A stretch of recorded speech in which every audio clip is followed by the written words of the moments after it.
para darle un poco de continuidad a lo que decía el profe en su editorial, y creo que para que nosotros también tengamos muy presente cómo en este país ciertos actores de todo tipo, ¿no? Político, empresarial, eh, comunicacional, mediático, lo que sea, de todo tipo. Durante los días de conversación previo a la consulta popular del pasado domingo, de acuerdo a la postura que hayan tenido, a favor del sí o a favor del no, más todavía los que defendían la tesis del gobierno, la del todo sí, decidieron casarse sobre un hecho fundamental sobre el cual el profe estaba hablando y refiriéndose en su editorial, y es las enormes, cuantiosas, y quién sabe si irrecuperables también, pérdidas económicas que estaban, están y estarían, por supuesto, también a futuro, porque no sabemos cuánto tiempo van a durar, provocando los apagones. Entonces, acá hubo muchos actores, como les digo, del sector público, privado, de el sector empresarial, de las organizaciones políticas, que decidieron simplemente casarse y no hablar o no referirse a este que es un tema muy importante, porque hay que recordar algo que acá en este espacio lo hemos hecho de manera recurrente y persistente, es el que ahora mismo el país es una sumatoria de varios tipos de crisis, ¿no? Desde la pandemia y antes, crisis económica, crisis sanitaria, crisis de seguridad, crisis de empleo, crisis de migración, crisis de violencia y ahora también la crisis provocada por los cortes eléctricos. Eh, y esa crisis, por supuesto, que viene a ahondar toda la gravedad de lo malo que ya venimos arrastrando. Un país que, digamos, cuando asumió este gobierno, dijo que le entregaban en muy malas condiciones el régimen anterior, el de Guillermo Lasso, que le entregaba prácticamente un país, un estado quebrado, y que había un déficit de algo así como 5.000 millones de dólares que había que llenarlo, y para eso, por supuesto, lo que hicieron fue echar mano del cobro de impuestos, que, por cierto, no sé si va a cubrir las expectativas que tenía el gobierno, porque de lo que entiendo, en comparación con el mismo periodo transcurrido al del año anterior, ahora mismo hay una reducción en cuanto tiene que ver con recaudación tributaria o recaudación de impuestos. Ayer nomás me compartían información relacionada con ese tema en particular.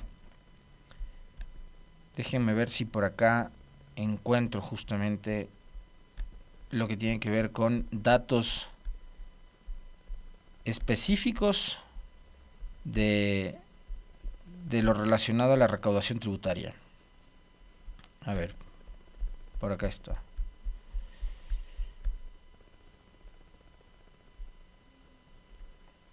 La recaudación tributaria, esta es información del portal Comprobado EC, que se encarga de hacer fact-checking. La recaudación de impuestos ascendió a 4.533 millones de dólares durante el primer trimestre del 2024, según estadísticas del Servicio de Rentas Internas.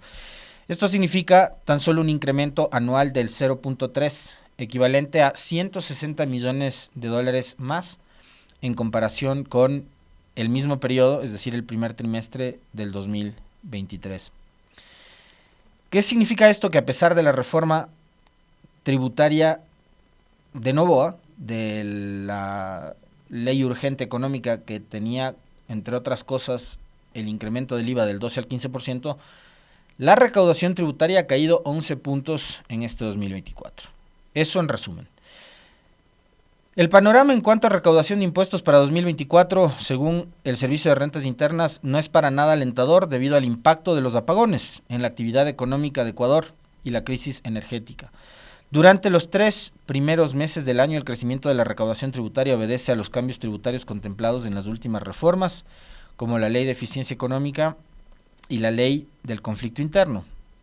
En detalle, durante la implementación de la reforma tributaria, la contribución adicional por autorretenciones al impuesto a la renta ascendió a 293 millones, mientras que la contribución temporal de seguridad sumó apenas 224 millones. Los 224 millones por concepto de contribución temporal de seguridad corresponde al pago de utilidades de empresas que obtuvieron ingresos gravados con el impuesto a la renta durante el 2022, cuya tarifa es de 3.25%. El pago de esta contribución venció el 31 de marzo del 2024. Mientras tanto, la contribución sobre las utilidades de bancos y cooperativas se puede pagar hasta mayo de este año. Por eso, el SRI todavía no tiene registrado dicho pago. Además, el SRI registró durante el primer trimestre del 2024 $162 millones de remisiones tributarias, que son justamente las condonaciones o los perdones al cobro de intereses, multas y recargos tributarios. ¿Qué pasa si excluimos las contribuciones por reforma tributaria?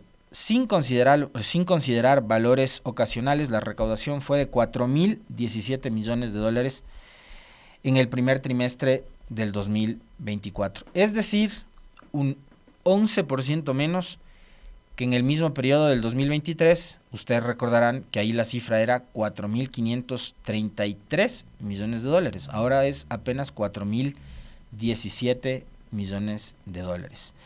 ¿Esto qué significa? Significa $77 millones menos por IVA. Eso, digamos, sin ser un experto en materia económica, cosa que por supuesto no lo soy, pero eso significa que con el incremento de los 3 puntos del IVA del 12 al 15%, lo que lograron es desincentivar el consumo. Que la gente, al ver que todo está más caro ahora, simplemente se está restringiendo a la hora de consumir. Así de sencillo. Si bajaron $77 millones en recaudación con relación al mismo periodo del año anterior, solo por concepto de IVA, significa que la gente, al ver que las cosas están cada vez más caras, ha dejado de consumir. Y de eso, varios analistas económicos, que por supuesto no comulgan con la misma línea ideológica del anterior o del actual gobierno, lo alertaban y decían esto iba a suceder. Que tampoco es que se necesita ser un mago, un genio de la economía para saber que eso iba a suceder. Porque, digamos, con experiencias anteriores, sin recurrir a fórmulas matemáticas que seguramente las utilizarán los economistas y los analistas en esta materia, simplemente basándonos en ejemplos anteriores, ya podemos determinar de que así fue, de que cuando se subió el IVA hubo una suerte de contracción de la economía y de restricción a la hora del consumo. $77 millones menos ha dejado de recaudar el SRI por concepto de IVA y $32 millones menos por concepto de impuesto a la salida de divisas. Las cifras revelan una disminución de la actividad económica, hay menos consumo de la gente, situación agravada por los niveles de inseguridad, falta de liquidez y estancamiento del empleo. En los siguientes meses, además, se verán los efectos de la crisis energética. Ya los estamos viviendo, porque una vez que esto, como les digo, es información del portal Comprobado EC, trabajo súper interesante con respecto de el análisis y la comparación de la recaudación tributaria de lo que fue el año pasado y lo que es ahora. Porque una vez que pasó la consulta popular y que el gobierno ganó por goleada, ya vamos a hablar también de la famosa tesis de la goleada, del 9-2. Una vez que pasó la consulta popular, resulta que ahora sí han salido a pronunciarse los sectores productivos, los sectores empresariales e incluso el propio gobierno con cifras que están de alguna manera también, y eso creo que hay que reconocerlo, transparentando el impacto de los apagones en la economía del país. El Ecuador pierde 12 millones de dólares cada hora por los apagones. Son palabras del ministro encargado de energía, el señor Roberto Luque, recogidas en nota del portal digital de Radio Pichincha, que titula justamente así su nota: Ecuador pierde 12 millones de dólares cada hora por los apagones. La crisis energética le está costando caro a Ecuador. Las pérdidas económicas no dejan las pérdidas económicas que dejan los apagones en todo el país ascienden a 12 millones de dólares por hora. Cada hora estamos perdiendo 12 millones de dólares. Es decir, en lo que dura este noticiero, se nos van 24 millones de dólares como país. Según dijo el ministro de Energía encargado, Roberto Luque, este miércoles 24 de abril, aunque la cifra queda corta, de acuerdo con los mismos cálculos gubernamentales. En la rueda de prensa, Luque dio a conocer esta cifra y agregó que por cada día con racionamientos de energía en el país, las pérdidas son de 72 millones de dólares. Esto con un promedio de apagones de 6 horas diarias. Creo que ustedes y nosotros sabemos de que hemos tenido que soportar días en los que los apagones no han sido de 6 horas, han sido de más, de 8, 9, 12 horas, y hay casos todavía más extremos de cantones que han tenido que pasar casi 50 horas sin energía eléctrica.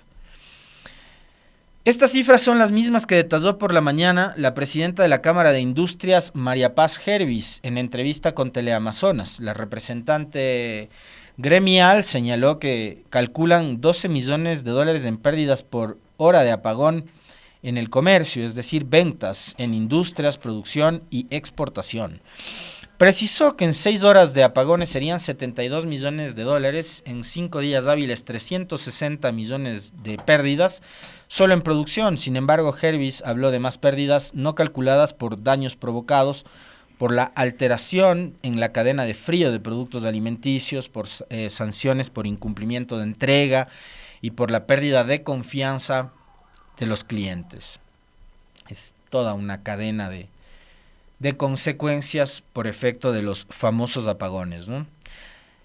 Estas personas, por supuesto, antes del domingo 21 de abril no decían media palabra. Estaban como muy calladas, muy prudentes cuando hablaban sobre el tema de los apagones, y las que no guardaban prudencia, como por ejemplo doña Mónica Heller, a quien yo por supuesto no conozco y le guardo el más profundo de los respetos por el hecho de ser primero mujer, por ser representante además de un gremio empresarial, presidenta de la Cámara de Comercio de Quito. Ella decía que no hay que hablar de los apagones, que lo importante era ganar la consulta popular.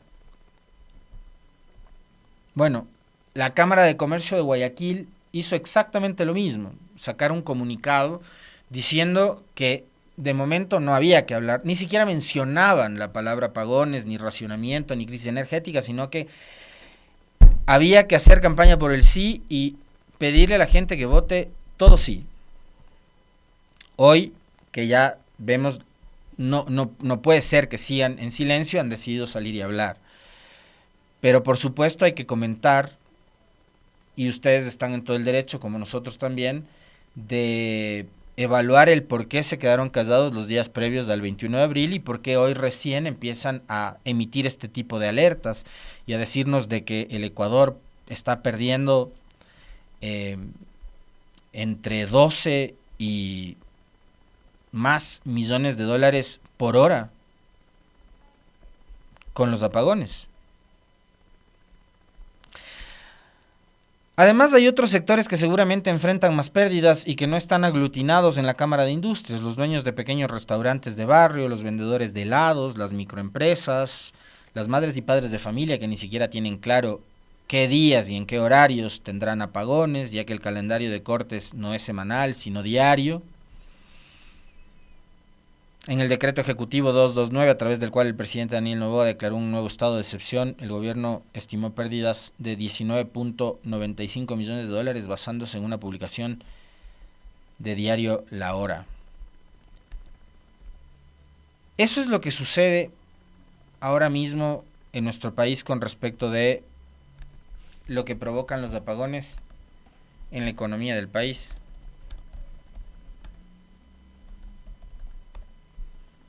Una cantidad impresionante de pérdidas económicas por efecto de los cortes de luz. En buena hora que han decidido salir y hablar, quienes antes, como les digo, se han mantenido callados en silencio y, digamos, algunos, como les decía, quizás algo más prudentes, porque otros, en cambio, con el cinismo que les caracteriza, lo que decían es que hay que colaborar y que hasta se puede tolerar que existan 9 horas de apagones. Lo que no se puede tolerar es que no nos corten la luz cuando nos decían que nos iban a cortar. Es decir, no les molestaba las 9 horas de apagones, lo que les molestaba es que no se cumplan los horarios. A ese nivel de mediocridad hemos llegado como país. Y ese nivel de mediocridad es el de un periodista. De un periodista que defendió a capa y espada al gobierno anterior y que está haciendo exactamente lo mismo con el gobierno actual. Carlos Vera dijo en una publicación que se pueden tolerar hasta las 9 horas de apagones, yo las puedo tolerar. Lo que no puedo tolerar es que no cumplan con los horarios de corte. O sea, estaba pidiendo que sí o sí le corten a tal hora. Y que, claro, le restablezcan la luz a la hora que se ha definido en los horarios. Previo a esta declaración del ministro Luque, circuló una nota que la publicó Diario La Hora, que habla específicamente de lo que sucede en Quito. Y claro, yo ayer me había referido a una cifra de que eran como 20 millones o algo así de pérdidas diarias. No, pues han sido por hora.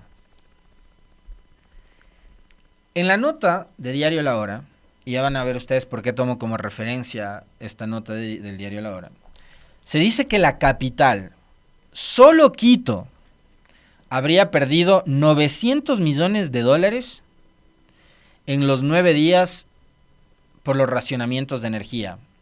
Los gremios buscan reunirse con SENACE para establecer zonas turísticas libres de cortes.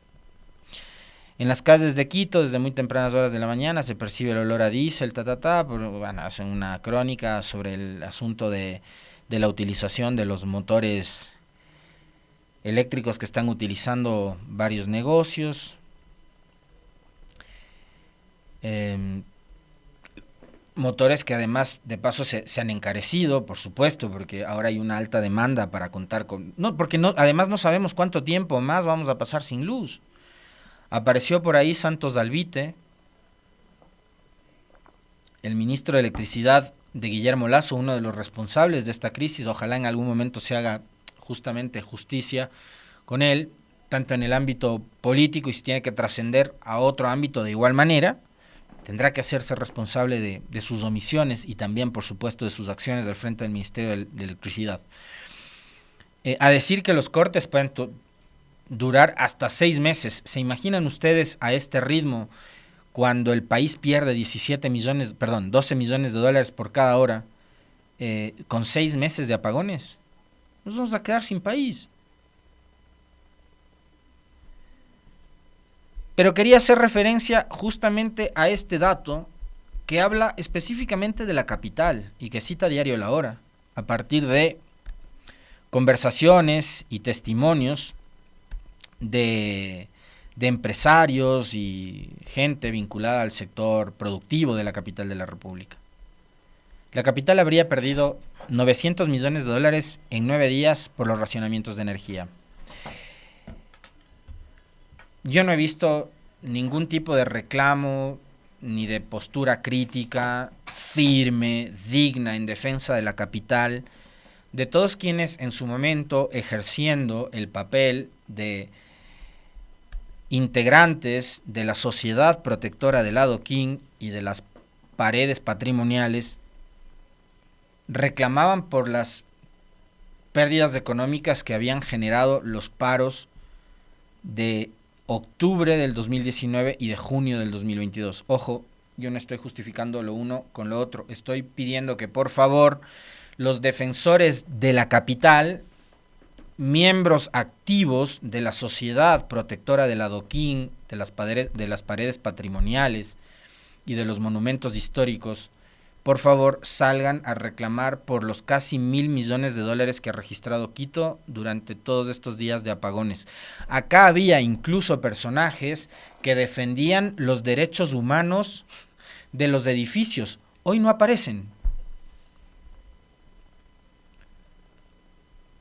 No me estoy burlando, lo que estoy diciendo, lo estoy diciendo totalmente en serio. En este país hubo, es más, eran hasta asambleístas en esa época, que protestaban y reclamaban en defensa de los derechos humanos de los edificios, que se vieron afectados por las protestas de 2019,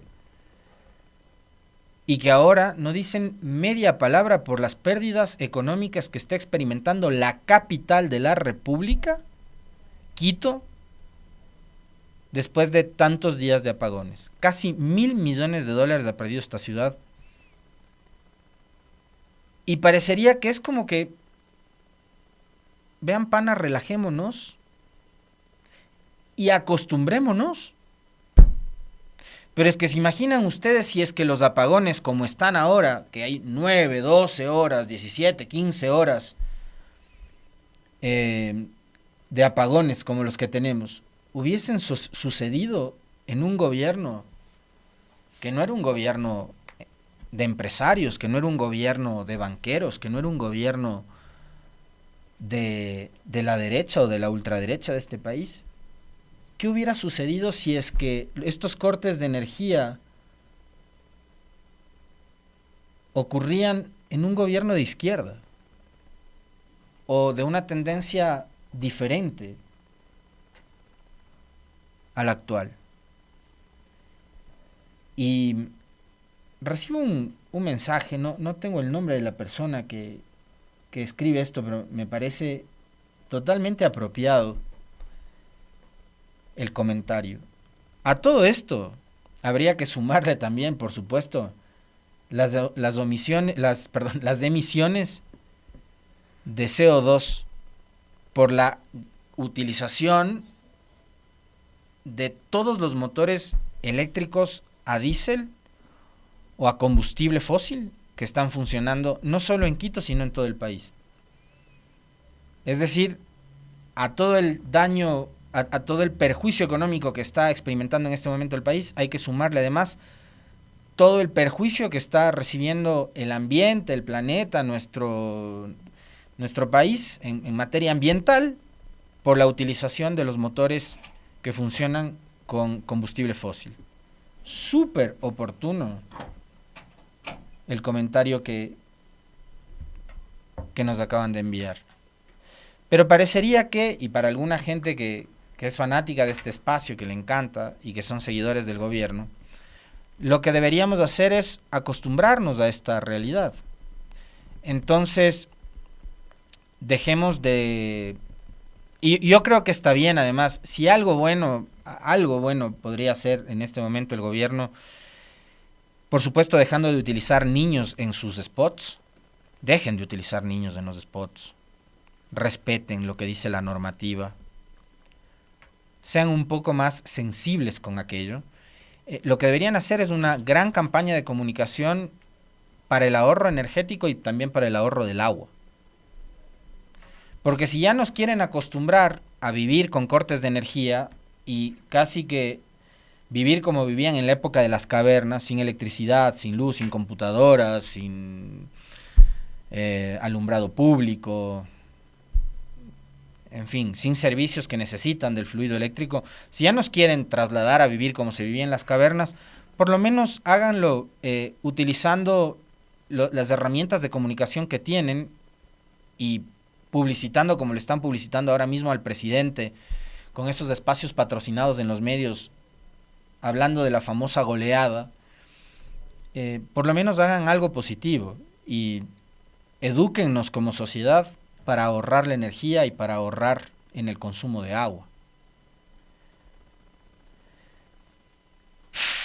Es terrible. Por supuesto, don Luis Terán, además del tema de la quema de combustibles fósiles para los motores, la contaminación auditiva que provocan por el ruido que generan los motores. Por supuesto, es toda una cadena de consecuencias negativas que nos van generando estos apagones. Y me voy a guardar para mañana, le voy a pedir a la Meli que me lo recuerde porque estoy perdiendo la memoria, creo.